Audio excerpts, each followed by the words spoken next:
शाम का समय था। ऑफिस से घर आने के बाद पिताजी फिर से ऑफिस की फाइल्स में उलझे हुए थे।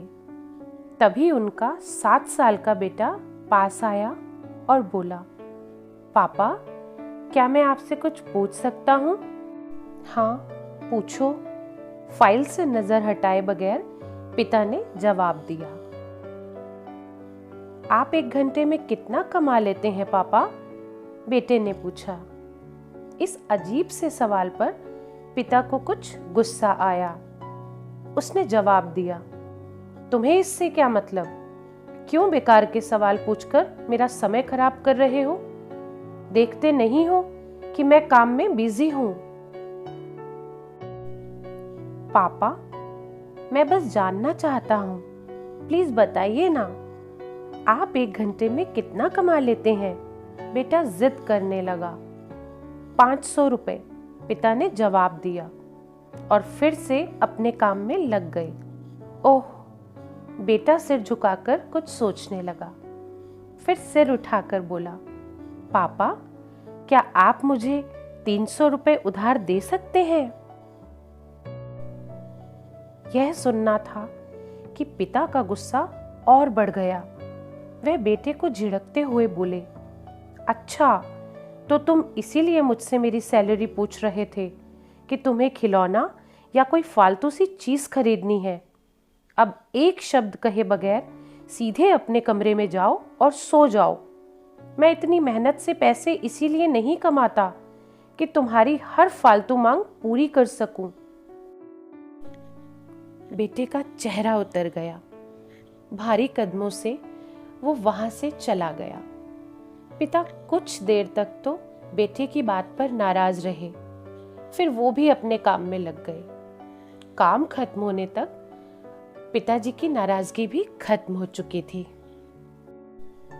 अब उन्हें बेटे के प्रति अपने खुद के व्यवहार पर दुख होने लगा। वह सोचने लगे कि हो सकता है बेटे को सच में किसी जरूरी चीज के लिए 300 रुपए की जरूरत हो। वो वैसे भी हर समय पैसे नहीं मांगता। वह बेटे के कमरे में गए, देखा कि बेटा बिस्तर पर लेटा हुआ था। उन्होंने पूछा, सो गए क्या?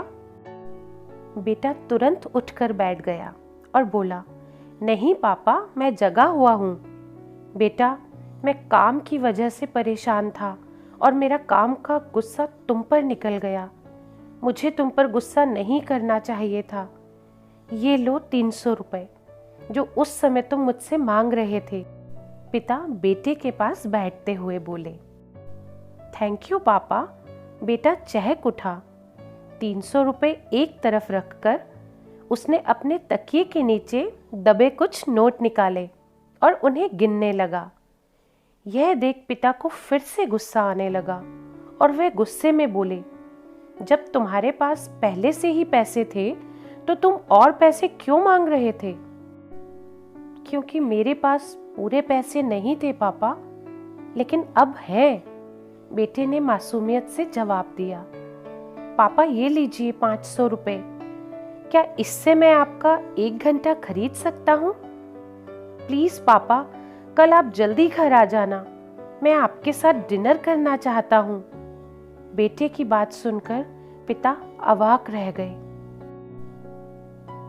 अपने बेटे की मासूमियत भरी बातों में छिपे मतलब और अपने लिए गहरे प्यार को वो समझ चुके थे। पिता की आंखों से लगातार आंसू बहने लगे। उन्होंने कसकर अपने बेटे को अपने गले से लगा लिया। अब वो समझ गए थे कि पैसे कमाने की जद्दोजहद में वो इतना ज्यादा व्यस्त हो गए थे कि उनका परिवार काफी पीछे छूट गया था। उनके पास अपने परिवार और प्रियजनों के साथ बिताने के लिए समय ही नहीं होता था। मगर अब वो अपने परिवार की अहमियत समझ चुके थे। तो दोस्तों, समय धीरे धीरे हमारे हाथ से भी फिसलता चला जा रहा है और बीता समय कभी वापस नहीं आएगा। ऑफिस या फिर किसी भी जगह हमारा रिप्लेसमेंट बहुत ही आसानी से ढूंढ लिया जाएगा, लेकिन हमारे परिवार का कोई रिप्लेसमेंट नहीं है, इसीलिए अपने परिवार को महत्व दें। ये कहानी आपको कैसी लगी कमेंट करके ज़रूर बताइएगा, और इसी तरह की और प्रेरणादायक कहानियाँ सुनने के लिए इस चैनल को सब्सक्राइब करें।